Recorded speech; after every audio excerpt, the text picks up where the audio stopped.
Wonderful, wonderful. We have had quite an active day so far with the Remembrance Day activities, the service at the War Memorial, at the Derek Walcott Square, etc. And we'd like to thank you so much for your participation throughout the day leading up to this here and now at the Prime Minister's residence for the annual reunion reception of the St. Lucia branch of the Royal Commonwealth Ex-Services League. And for those of you joining us on air, online, today, Sunday, we are recognizing the day as Remembrance Day, the 10th of November, 2024. And we have had quite a few activities leading up to this reception. We hope that you've been following on the Government Information Service National Television Network.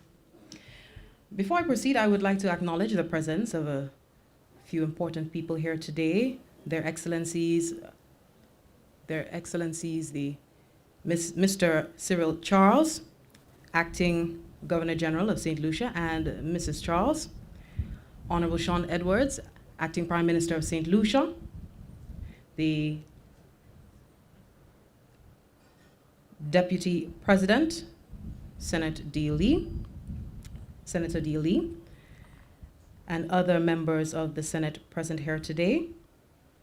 Also, members of the Diplomatic Corps, including His Excellency Francis Etienne, Ambassador of the Republic of France, Ms. Amy Contrill, Resident British Commissioner to St. Lucia, and of course other members of the Diplomatic Corps. The PS is here today. Good afternoon to you. Also the President of the Ex-Service League, Mr. Kenroy Justin, the past President and a Treasurer that you can see lounging in the special corner. He is the past President and Treasurer of the Ex-Service League, Mr. Reginald Cherubin, with his daughter, Jackie. Other members of the Ex-Service League and the families of the veterans, specially invited guests, media, ladies and gentlemen, good day to you all. We want to move expeditiously with the afternoon's program with the national anthem. If you are able, please stand at attention.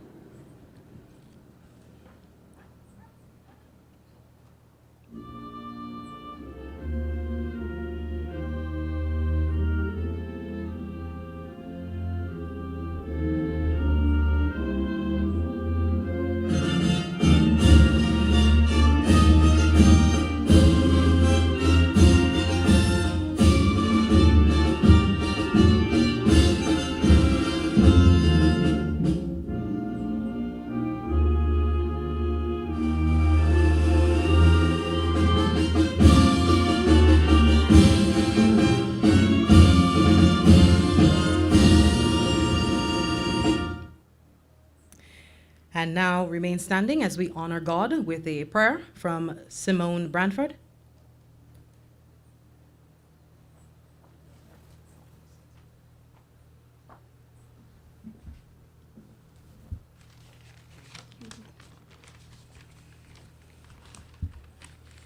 Can we sign ourselves, please, in the name of the Father, and of the Son, and of the Holy Spirit? Amen.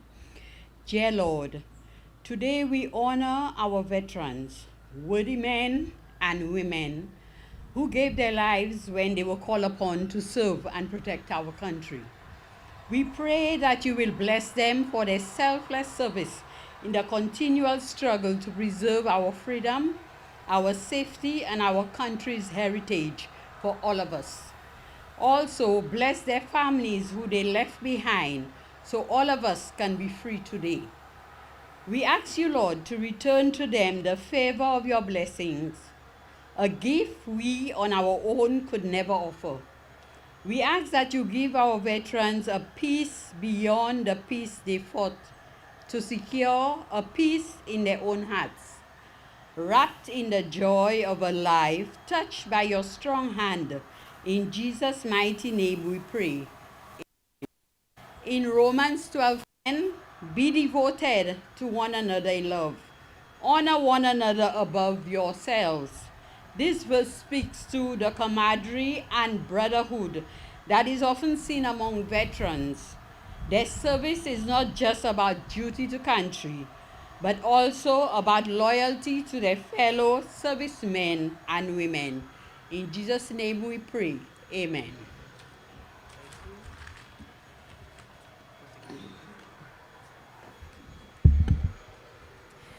Thank you. You may all take your seats. At this juncture, we want to now direct your attention to Mr. Reginald Cherubin, as I indicated, past president and treasurer of the Ex-Services League.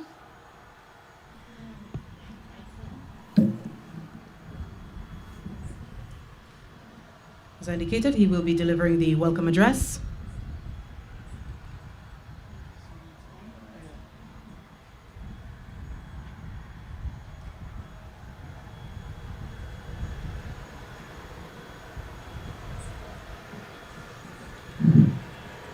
Is it okay for me to go ahead? Yes, Mr. Cherubin. Thank you. You're Thank welcome. you. Your Excellency, ladies and gentlemen, this today is a wonderful day, and we welcome you to our gathering here. You can understand, huh?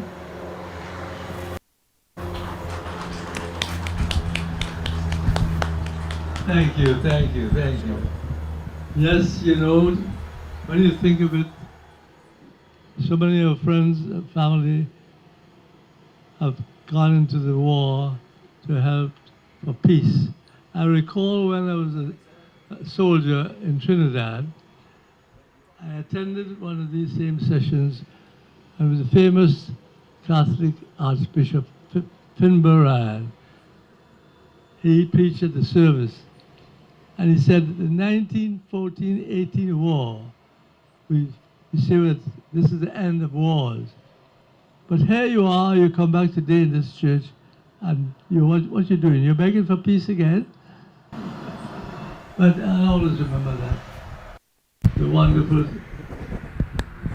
sacrifice that's been made by the men and women of the Caribbean, and particularly St. Lucia. I'm very happy that you come here today to help us to celebrate. And bless you. And may God give us strength and health and have a peaceful and wonderful day. Thank you. We want to now move on to the immediate president of the league, Mr. Kenroy Denver Justin, to deliver his address. Do give him a warm welcome.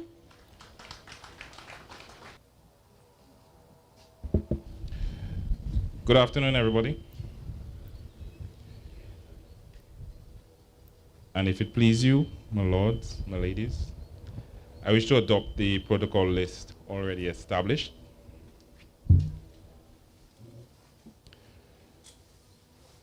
So we're all together again. And every Remembrance Day, we remember them. Interesting this week, I was at the Derek Walcott Square during the week with protocol when a jewelry clad gentleman walked up to us. I put gentleman in quotes as he looked anything like but a gentleman. He bumbled a bit when he spoke, but as soon as he started, he said the most poignant thing. He said, "We must give people their honor while they are here, not just when they are gone." So this statement, it stuck with me the rest of the week, and here we are today, all together again. And I repeat it to you, and I hope to give Mr. Random Guy, whoever he was, a voice. We must remember to give people their honor while they are here, not just when they are gone. For what does it mean to remember them? To recall them vaguely once a year on a bright November Sunday as a matter of routine and ceremony? To lay a wreath and then say, see you next year? No. We don't just remember them when we wear poppies. We remember them by paying homage to their sacrifice and bonding their blessed memories with the freedoms we enjoy today as they go hand in hand. And where possible, in the words of Mr. Random Guy, whoever he was, we must always pay that homage to them while they are with us. Today, I'd like to give them both honor and remember them. So, first, with that said, we take every chance to celebrate our living veterans. This year was a glorious year for St. Lucia. The Kings won. I say the Kings won the CPL. Johnson Charles scored over 800 runs. He didn't score a century though. Then we have, of course, the distinguished Julian Alfred, who did conquer the century, the 100-meter Olympic gold on August the 3rd, 2024. We'll never get tired of hearing that. And surely we'll take every opportunity to honor her. However, there was another centurion in August 2024, though. Both a king and a centurion.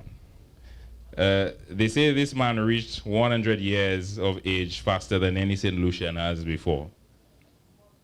I don't know how that's possible, but I believe it, because Mr. Cherubin, our centurion, is a very young 100, and him we take every opportunity to honor.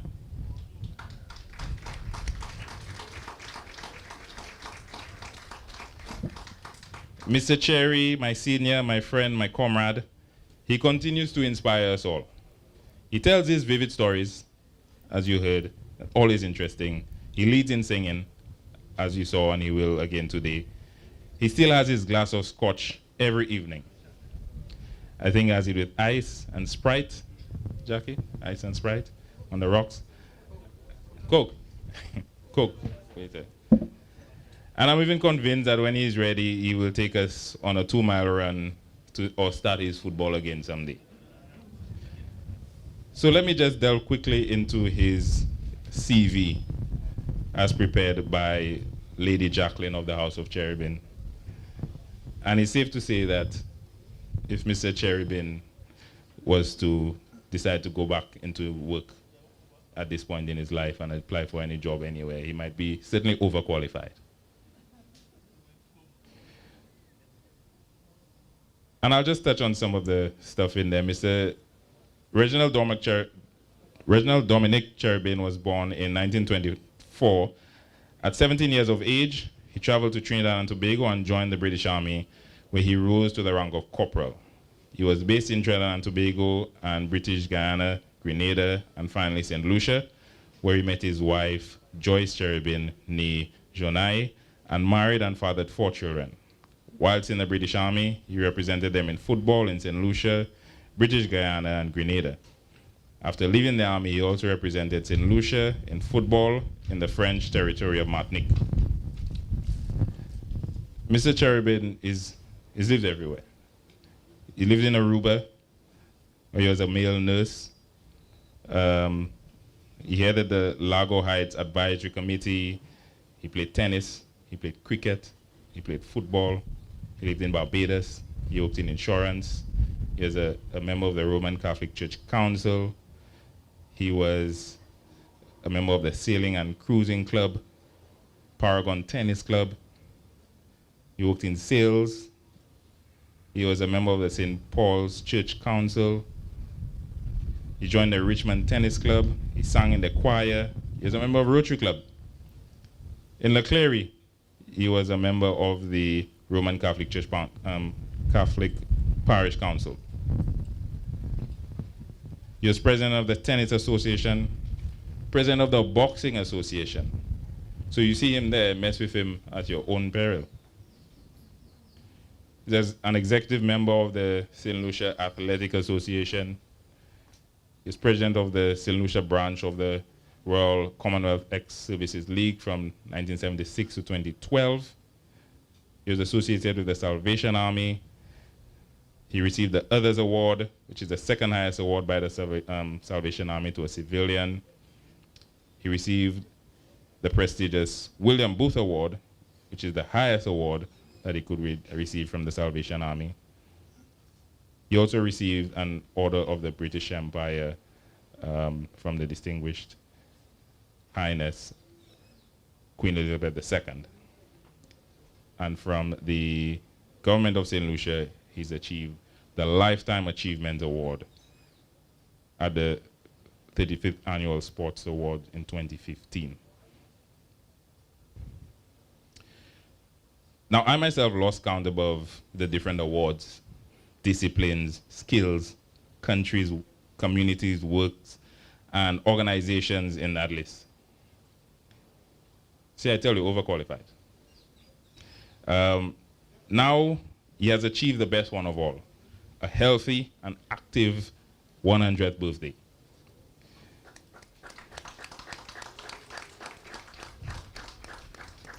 And for each and every one of these achievements, please allow me the honor of leading you, ladies and gentlemen, in a salute to the distinguished Mr. Reginald Cherubin, OBE.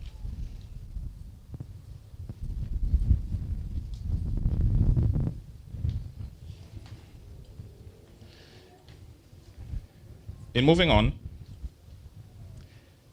in remembering them, it would be remiss of me not to talk today about poppies. One of the most solemn ways that we remember them. One of my favorite shows on TV is called South Park. It's a cartoon about some young children cursing and having adventures, seeing the world through children's eyes. And in one episode, they introduced something called member berries. Once you ate these little member berries, I'm not sure what it did to you, but the nostalgia just started rushing in when you ate the member berries. And whatever you had forgotten, you now suddenly remembered. But we don't have member berries in St. Lucia, but we do have poppies to remember them. Now, how ironic that people don't remember that poppies are a symbol of remembrance. So long I see that. What's that for again? I'm sure you all heard when you all were trying to sell poppies. I remember we used to wear those in schooling. I don't know why. Not for children, that is. To say it is a shame on all of us, especially those who know and don't inform, is an understatement. To that end, this year I forwarded a missive to schools to share with students. And the missive went like this. Dear students, I write to you on behalf of the war veterans and widows of St. Lucia in relation to our poppy appeal as part of the important annual Remembrance Day observations. I've taken some time to recount the moving history of the poppy movement in hope that you will be both enlightened and inspired by the poignant events that define our past.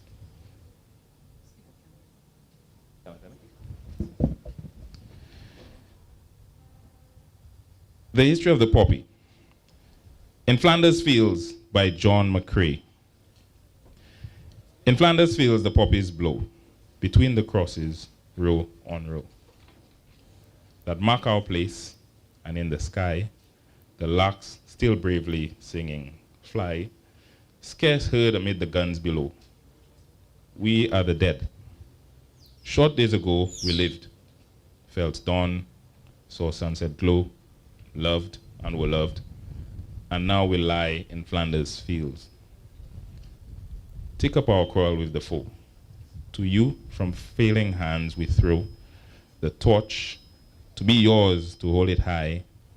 If you break faith with us who die, we shall not sleep, though poppies grow in Flanders Fields. The red poppy, a symbol of remembrance, emerged from the battlefields of World War I. Since then, the poppy has become an enduring symbol of sacrifice, courage, and hope for peace.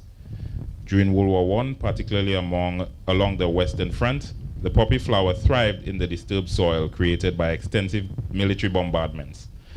In the intense shelling and destruction of the landscape led to ideal conditions for poppies to grow, as their seeds were exposed to sunlight after being buried. This phenomenon resulted in vibrant fields of poppies blooming amidst the devastation, creating a stark contrast against the war-torn terrain. The pivotal moment in establishing the poppy as a symbol of remembrance came from Canadian doctor and poet John McCrae, who wrote the famous poem In Flanders Fields, which you heard above, in 1915. The poem was inspired by the death of his friend, Lieutenant Alexis Helmer, during the Second Battle of Ypres. McCrae's poem vividly describes poppies growing between the graves of fallen soldiers, encapsulating themes of sacrifice and loss. As the war ended with the armistice of 11th November 1918, Various efforts began to honor those who had died. American professor Moyna Michael encountered McCrae's poem while volunteering with the YWCA. Moved by its message, she vowed to wear a poppy every day in memory of those who had died in combat. She began selling artificial poppies to raise funds for veterans and their families, effectively launching a movement that would spread internationally. In 1919, Britain observed its first official Remembrance Day, where people began to wear poppies as a tribute to fallen soldiers. The practice grew over time, particularly influenced by McCrae's poem and its widespread publication. The symbolism of the red poppy quickly spread beyond Britain and Canada to other Commonwealth nations, and even into the United States. Various veterans organizations adopted it as the emblem for remembrance activities. Today, wearing a poppy remains a significant tradition across many countries on Remembrance Day or Remembrance Sunday. The Royal British Legion continues to lead fundraising efforts through their poppy appeal, supporting veterans and their families while promoting awareness about those who served. The red poppy has transformed from a mere flower blooming on battlefields into a profound symbol of sacrifice and remembrance for millions worldwide. Its roots lie deeply embedded in both personal stories from World War I and collective efforts to honor those who gave their lives during one of history's most devastating conflicts. As Remembrance Day approaches, we are reminded of the profound sacrifices made by countless individuals during the world wars. And I must pause that I think the Poppy Prize goes to this year, Mrs. Governor General, with that lovely poppy that it stands out. It's a poppy bouquet. It's very nice. So this is the story I would like to get across to students and to the general public. We must all do better with public education, and we, the RCEL, will take it up as a cause. The only way the next generation will remember them is if we teach them. And when we teach them, they will pass the stories, they will appreciate the freedoms for which many died, and they will wear poppies proudly.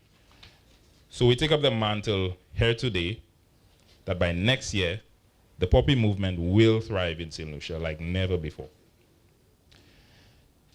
We shall find them on the beaches. We shall find them on the landing grounds. We shall find them in the fields and in the streets. We shall find them in the hills. We shall find them wherever they are, and we shall not surrender until the poppy movement is rekindled and bursting at the seams. Now, speaking of fighting them, which indeed was the original quote, my dear nephew has volunteered to start public education right here today.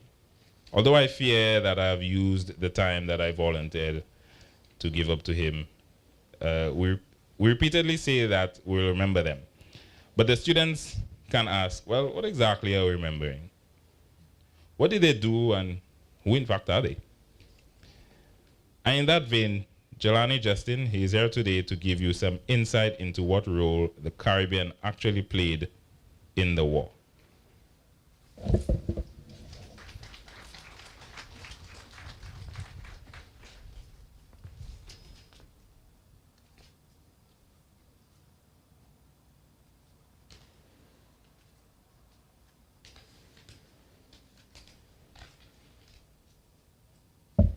Ministers, veterans, and honorable guests, it had only been 2 days ago when I had been called to deliver this speech on the 2 world wars which had ravaged the globe at the dawn of the 20th century. I thought, however, that by doing this, I would have only contributed to a very popular discourse without a niche. I, as a CARICOM national, had been disheartened to discover that the West Indian strife in the 2 world wars had ultimately amounted to a mere footnote. It would be therefore remiss of me to omit the contribution of the West Indian in these world wars. We, as testimony to the struggle, should take it upon ourselves to recount the tales of the British West Indian Regiment, our West Indian veterans, and the Caribbean contemporaries who had contributed to the global struggles against evil. The themes which are usually explored in this theater include themes of prejudice, adventure, death, and revolution, which describes the story of the West Indian, and in particular, the St. Lucian in these world wars. Our story begins with the death of the Archduke Franz Ferdinand of Austria, which has started the greatest diplomatic catastrophe of the 20th century. Upon the United Kingdom's arrival in this conflict, thousands of men across the British Antilles had been eager to serve the empire. However, this enthusiasm had only been in vain, as the empire was not so enthusiastic to allow colored West Indians into the military ranks. However, the War Office had only rescinded this approach when His Majesty King George V had called on men from every class, creed, and color from the West Indies to contribute to Britain's effort in the war. It was then that 16,000 men from British Antilles had pledged their support to the empire and had set sail for the various battlegrounds in which they would have cemented their legacies. The regiment, which had consisted of 11 separate battalions, had served in various theaters. The regiment, which had consisted of 11 separate battalions, the regiment had its beginnings as laborers, partaking in much of the roadworks and aiding in the infrastructure necessary for battles in Europe. Subsequently, the British West Indian Regiment had proven their valor later in the war by contributing to the fall of the Ottoman Empire through the invasion of Palestine, the German East African Theater, and at various other locations. However daunting it may seem, this story would be nonetheless incomplete had I not included the prejudice that was faced by our forefathers in the First World War. This was expressed in the War Office's reluctance to adequately pay the troops and the relegation of their duties to laborers rather than officers. Furthermore, cases of neglect can be seen through the voyage of the SS Verdala, in which involved a passage through the North Atlantic, resulting in the amputations of frostbitten soldiers who were inadequately dressed for those conditions. In Taranto, Italy, members of the BWIR mutinied in response to their use as laborers and denial of their pay raise. It is therefore apt to consider that amidst the regiment's efforts to aid the empire, there had existed various points of contention. The regiment was soon disbanded in the 1920s and had suffered a total of 1,200 deaths.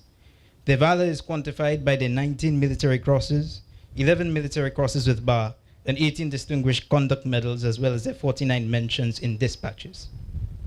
Their bravery has been distinguished in Gaza, Jaffa, Italy, Al-Mughar, Egypt, and many more locations. The British West Indian Regiment had also had a social impact, as their presence had been the foundation of better race relations within the United Kingdom. It is only certain that their efforts will never be in vain as long as we live and uphold their legacy by remembrance and honor. The scope of contribution to the war effort from the West Indies cannot be relegated exclusively to military service. Though controversial, we must include the donations to the empire from the West Indian governments at the time. This included a sum of £2 million from various governments and charities throughout the West Indies, planes and ambulances, and an abundance of natural resources, which helped sustain the empire's fight against the German Empire. Our contributions in the Second World War are as resourceful and as logistical as the first. The Caribbean region had played a pivotal role in contributing resources, labor, men-at-arms, and geographical advantages to the Allied effort against Nazi Germany. Our men once again enthusiastically pledged allegiance to their motherland and fought against the imminent threat of tyranny and totalitarianism. West Indians had notably joined the Royal Air Force, the Royal Navy, and other ranks of the British military at that time. Despite their great contributions, West Indians had faced the same levels of discrimination as they had in the First World War by means of lower pay, segregation, and denial of access to jobs within the military. Nevertheless, our continued resilience achieved a pathway for independence and our rights to self-determination as a region. Our contributions to an event which had such global consequences were crucial and warrants nothing but our utmost adoration as people who enjoy the rights fought for by our forefathers. We as a region would continue to serve in various campaigns throughout the 20th and 21st century, including the conflicts during the Cold War, and especially that on the War of Terror. And testimony to that would be Mr. Kenroy Justin, our president. The Great War was considered the war to end all wars, but we still stand today as people experiencing global conflicts at unprecedented levels. The conflicts in Gaza, Ukraine, Sudan, and Myanmar are all testimony to the importance of Remembrance Day. Let us continue to use this ceremony in remembrance of the horrors of war and the triumphs of diplomacy. Let us promote instruments of peace and cooperation in lieu of conflict among one another. We must not allow this day of remembrance to be purely ceremonial, but rather as a reminder that the efforts of the brave men who fought and died amount to a greater and more sustainable West Indian and global society, lest we forget.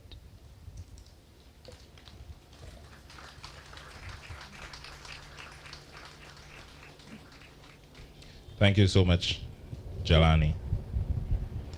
And with that, I shall end here, as I always do. They shall not grow old, as we that are left grow old. Age shall not weary them, nor the years condemn. At the going down of the sun, and in the morning, we'll remember them.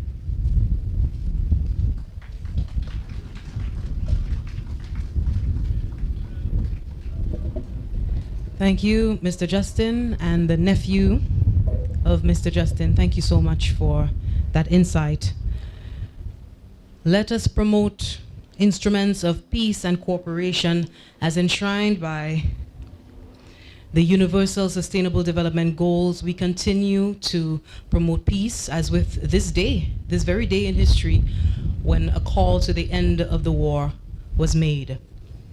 Just want to indicate also that we've seen the evolution of the League and how continuity is highlighted by the passing on of one president from one era to another era, into a president who served in Afghanistan. And it's an indication that this Remembrance Day is more than just about the two world wars, but the continuing conflict in the world.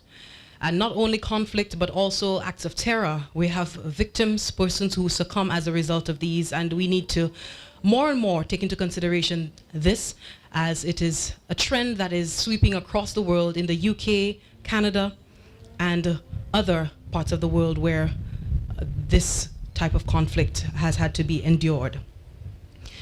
We continue with our program this afternoon to now hear from Her Excellency Amy Quantrill, and she is the resident British Commissioner,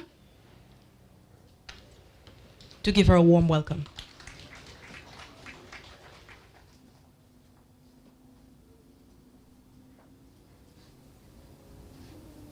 Good afternoon, everybody. I wish to adopt the protocol that was established before me. Ladies and gentlemen, it is a profound honour to be with you today. We come together to honour those from St. Lucia, the United Kingdom, across the Commonwealth, and the world who served to defend our way of life. We pay tribute to the special contribution of families and the emergency services.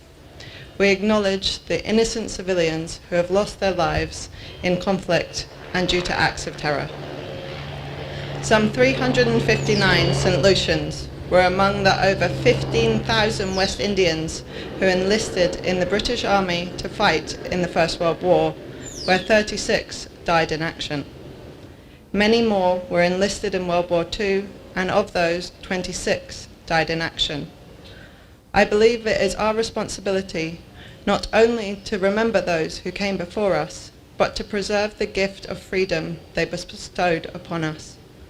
There are still too many around the world that do not enjoy this gift, that do not have the opportunity to elect their leaders, that do not have the right to raise their voice, that do not have the fortune to live in a place of peace.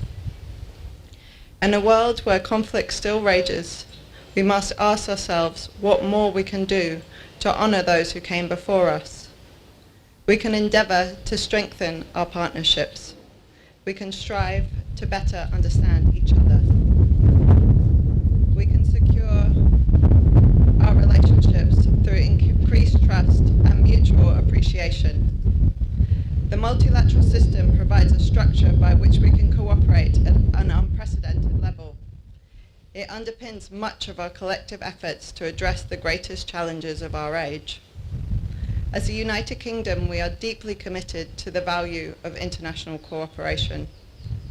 We know that the only way to tackle what is undeniably the biggest threat to humanity and our way of life, the climate disaster, is to do so as a collective. As we come together to honour those who came before us and those who stand with us, we also must not forget those who are coming next. We owe it to them to build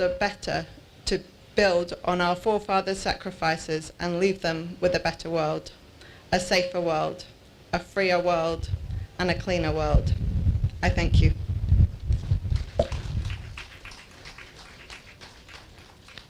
Thank you, Her Excellency Quantrill from the British government. And now we will hear from a representative from the French government, His Excellency Francis Etienne.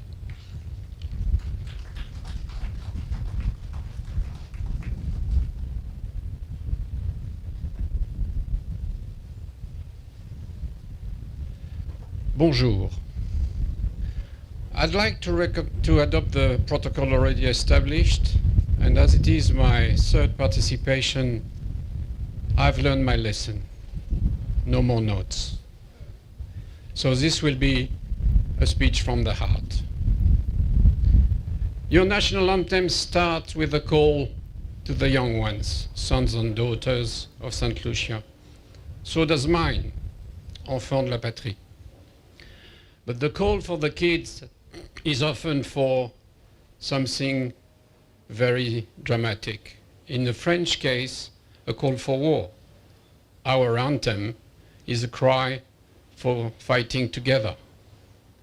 Well, today we will do just the opposite. We won't be calling on the kids because the elders are calling on the kids.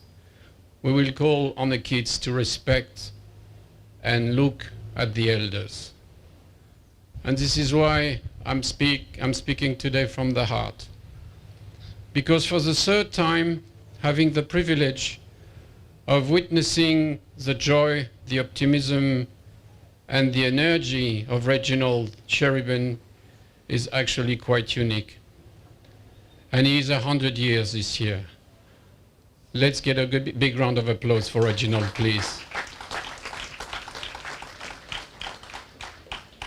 He is an example to all of us, and especially for my generation, because I belong to the generation who went through the wars. I learned the war at school and in my family, but I didn't participate in any. I'm not so sure, though, that my kids will face the same situation, because the sound of the noise of war is sounding very loud and spreading at the moment, and especially in Europe. And this is not something to be wished at any price. So we're here to celebrate those who give their lives, and it's a time to think about the future as well. And the future may look bleak, especially if we diplomats don't perform well. As we know, the Second World War came because the way peace was organized at the end of the First World War was not so efficient, not made in the best spirit. This is a lesson we learned. So today we remember, we want to respectfully celebrate those before us. And indeed, as President Justin said, it's not just today, it's every time we have the opportunity to think about those who fought. Actually, at the moment, it's on a daily basis. Let's hope that for the future, the lessons learned from those fallen won't be forgotten. We will remember, but we will have to act as well. I thank you.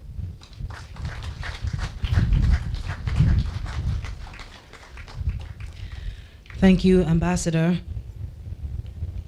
Just Just to let you know, for those of you not only here with us, but also watching online, the post-war effort, it continues. And as indicated by the president of the League, there are efforts continuing to sell the poppies in the very least way that you can support, you can do so. I remember growing up as a child that it was a non-negotiable in the primary school that I attended, that we purchased a poppy in support of our veterans. And you're indicating that perhaps the veteran numbers are dwindling from the last World War, but we do have veterans now who have who continue to fight in ongoing conflicts for St. Lucia, and also we do have the widows of these veterans who have gone on. So please do support, in the very least, through the purchase of the poppy. We continue with the program to now hear from the Acting Prime Minister of St. Lucia, Honorable Sean Edward. Warm welcome.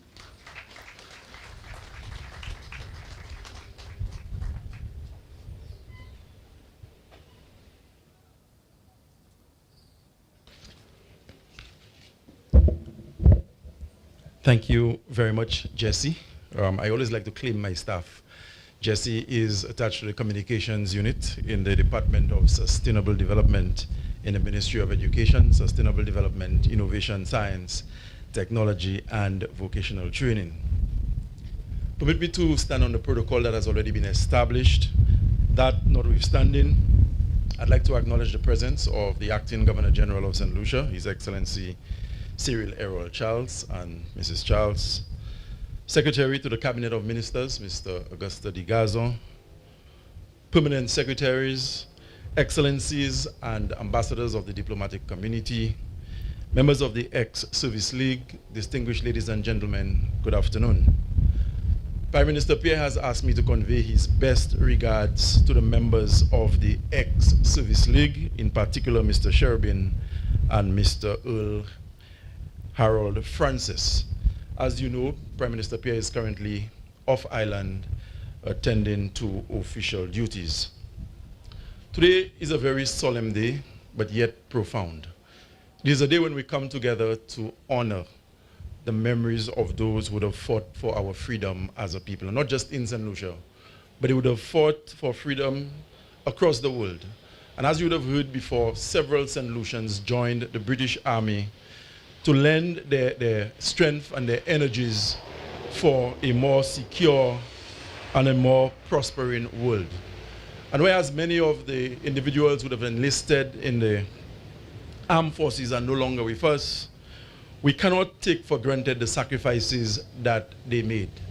And today, St. Lucia does not boast of having an army of its own. And we're no longer attached to any international military organization per se in terms of supplying personnel. But we have on our own domestic front the protective services, the police officers, the fire officers, the correctional officers, whose responsibility is more than a job for which they get paid on a monthly basis. But these are individuals who leave home 5 days a week, sometimes 7 days a week, for an entire year, just to ensure our safety and our freedom. And what they do cannot be measured in terms of dollars and cents and the salaries that they get at the end of the month. But their service is a reminder of the sacrifices that were made by the men and women who fought in the world wars for our freedom as a people. And today, on behalf of the government and people of St. Lucia, I want to thank those who are still with us for having contributed, having given so much to the freedom of this world, the freedom of St. Lucia, and the freedom of the Caribbean. And I can assure you, as has been espoused by Prime Minister Pierre, that we will do whatever is possible to ensure that you enjoy a standard of living that is commensurate with the sacrifices you would have made on the battlefield. And I've been told by many whom I've interacted with in government and even in the private sector, that sometimes the sacrifices we make, the gestures that we put forward, cannot measure in terms of dollars and cents. And to you, Mr. Sherbin in particular, whom I encountered for the very first time roughly 9 years ago, I met you and we had a very, very brief exchange at the time. And from that day, I literally fell in love with this old man. And his daughter, Jackie, can attest to the many conversations we would have had on the telephone when I inquired about his well-being and what it is that he was doing on a daily basis. Today, I must say, notwithstanding what he would have shared with me, that I've learned a few things that I did not know of. I was a bit astonished to learn that every night there is some scotch that goes down with coconut water. I don't know if that is the secret to your longevity, but it is something that is worth considering. But on a more serious note, I want to, once again, on behalf of Prime Minister Philip J. Pierre, the Cabinet of Ministers, and the people of St. Lucia, say thank you to all the men and women who have sacrificed so much for our freedom as a country, as a region, and as a world. And as I indicated, the government stands ready to ensure that we put forward the resources, the requisite resources, to ensure that you enjoy a standard of living, as I indicated, that is commensurate with what you would have given on the battlefield. Thank you very much, and enjoy the rest of the proceedings.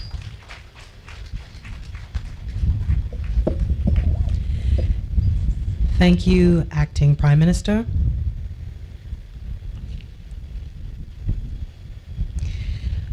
We have received word that Mr. Cherubin, who possesses a wonderful, sturdy pair of lungs, is intent on singing another rendition for us.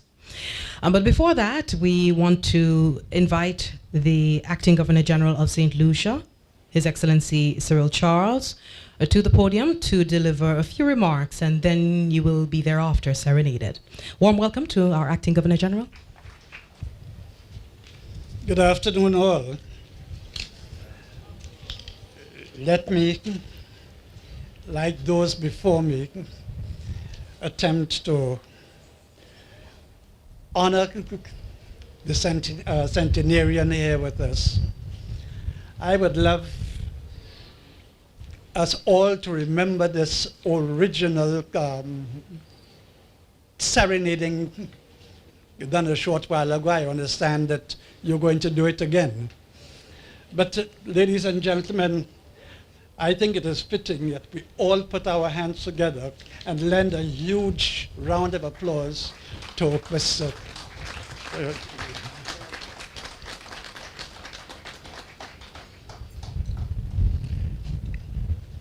For me, ladies and gentlemen, I wish to say that we meet again today, as have been over the past 100 years, to honor the men and women who surrendered the comforts of their homes to fight for the cause of freedom in 2 world wars, 1914 to 1918, and again from 1939 to 1945. Many did not know what war was about until they came face to face with the battlefield's carnage. Nor did they seem to know about the climate in the countries where they found themselves at the front until caught in winter's frozen grip. Spurred by a call to arms in defense of king and country, they volunteered as members of empire under one flag, perhaps not knowing many of them would not return. Therefore, it is my wish for us to remember the fallen today and to honor them as the foundation on which our modern Caribbean society is being constructed even after 81 years since the guns fell silent. Those young lives who gave everything they possessed in defense of cause they believed was right and just must be remembered in perpetuity. If there is any glory in war, let it rest with those who did not return to their land of hills and valleys, but left their marks standing in line to be counted. Every generation has had its fair share of human suffering. Then the promise is never again. But then again, like a mindless maverick, mankind continues to unleash its fury on his own kind, using weapons more terrible than those used in the earlier wars, as if in a wild race to eradicate the living from the face of the earth. All wars are boyish and are fought by boys, a great American writer once said. And everyone knows we achieve nothing through conflict other than more conflict. Much more can be achieved by opposing parties airing their grievances around a negotiating table than from the barrel of a gun. Yet we continue to inflict this merciless suffering on each other until the whole world becomes affected, no matter how far away or remote those disputes might be. We who have seen on our television screens from the Vietnam Wars of the early 70s to today's heavy toll in the Middle East can appreciate the hardship and impoverishment war can cause. And yet our voices are not loud enough to be heard in the call for peace, notwithstanding the knowledge that conflict in one part of the world afflicts other parts, sometimes with serious consequences. Our fragility and the discomforts we suffer because of war are not limited to alliances, but in most instances linked to trade restrictions that impact negatively on our way of life when deprived of useful commodities, forcing us to survive untenably outside our comfort zones. However, it is never too late to raise our voices and join with others across the seas of similar thought, creating the critical mass desired to cause belligerent forces in Europe, Asia, and Africa to put down their weapons and come to the bargaining table to find solutions to the vexing matters spurring them on to fight. The St. Lucia branch of the Royal Commonwealth Ex-Servicemen's League this year must be of special significance. For October the 3rd, 15,600 volunteers who served in the British West India Regiment, BWIR, in World War I were honored at an unveiling ceremony at St. George's Memorial Church at Cyprus in Belgium, making it the first time in 106 years since armistice that our men have been honored for their services. There is no doubt that on account of your persistence and that of comrades in the former British West Indies, this has happened. Though the men who fought in the First World War and survived its many perils are no longer with us, and members of the 1st Caribbean Regiment of World War II have dwindled down to a fortunate few, may they long be remembered for their service, and make their brave deeds of valor continue to adorn our history books. Thank you.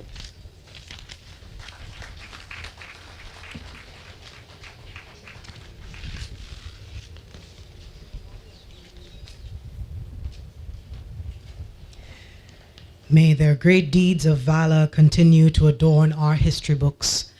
May we remember them. Let us remember them. Let us never forget the work that went into the protection of the empire at the time, including St. Lucia, and the protection of the free world. We want to, before the vote of thanks, do you remember what we had next on program? Yes, we do. We have a vocalist.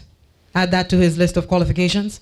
A vocalist, Mr. Cherubin, back again to lead us in another song. Are you ready, Mr. Cherubin? Certainly, certainly. Wonderful.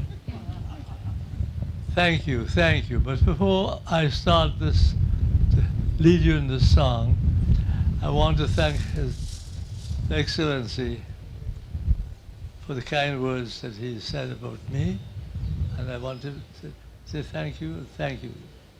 And the French ambassador, Mr. Etienne, I want to say thank you very much. And now we sing that wonderful song. And I want you to sing lustily. My body lies over the ocean. It's now page 12. It's on page 12. Okay? My body lies over the ocean. My body lies over the sea. My body lies over the ocean.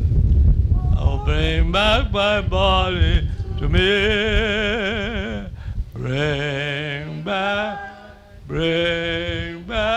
oh, bring back my body to me, to me. Bring back, oh, bring back my body to me. Last night I lay down in the pillow. Last night as I sat on my bed. Last night as I lay on the pillow, I dreamt my body was there. Oh, bring back,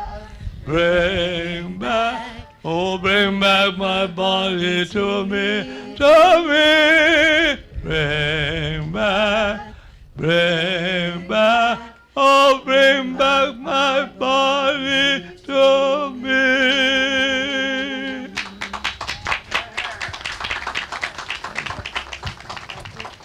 Thank you very much, Mr. Cherubin, for lifting the spirits even more today. Thank you so much. We will remember them. They shall grow not old, as we that are left grow old. Age shall not weary them, nor the years condemn. At the going down of the sun and in the morning, we will remember them. Before we close, a vote of thanks from Miss Rosemary Compton. Protocol established. Good afternoon, everyone. I'm indeed very grateful on behalf of the St. Lucia branch of the Royal Commonwealth Ex-Service League to extend a heartfelt thanks to each and every one of you for making this ceremony quite meaningful and enjoyable. Hope you have enjoyed the proceedings thus far. Let me first begin by giving thanks to God for giving us a wonderful day. Thanks to Acting Prime Minister, Mr. Sean Edwards, Honorable Sean Edwards, and your hard-working staff of the Prime Minister's office, and to the government of St. Lucia for ensuring that the day's proceedings is successful. To the Governor General, His Excellency, Cyril Errol Charles, and spouse, Mistress Charles. Thanks to the Royal St. Lucia Police Force and the Royal St. Lucia Police Band for a wonderful parade and beautiful renditions. To Miss Simon Branford for a very inspiring prayer.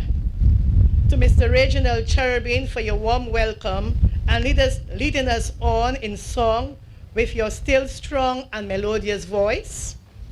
To Mr. Kenroy Justin, President of the League, and nephew Jelani Justin, who did a joint presentation. The British representative, His Excellency, or Her Excellency, sorry, Amy Quantil, for your well put together addresses. Thanks to His Excellency, Francis Etienne, Honorable Sean Edwards, Acting Prime Minister and Acting Governor General, His Excellency, Mr. Cyril Errol Charles, for your wonderful and well-said remarks. To all ambassadors and your spouses, thanks to the PSCs and your spouses, to the protocol staff and volunteers of the Ministry of External Affairs, staff of the Prime Minister's offices, and the ministries represented here today. To Mr. Hyacinth and members of the Cadet Corps, sorry I didn't get your first name, Mr. Hyacinth. To spouses and family members of veterans, invited guests, the management and staff of the Prime Minister's official residence, and the caterers whose sumptuous delicacies we are about to enjoy. To the media for ensuring the proceedings can be followed on television and on other online platforms. To our photographer, Mr. Marius Modest. And last but not least, to our mistress of ceremony, Ms. Jessie Leonce, for a job well done. Thanks, one and all. Thank you.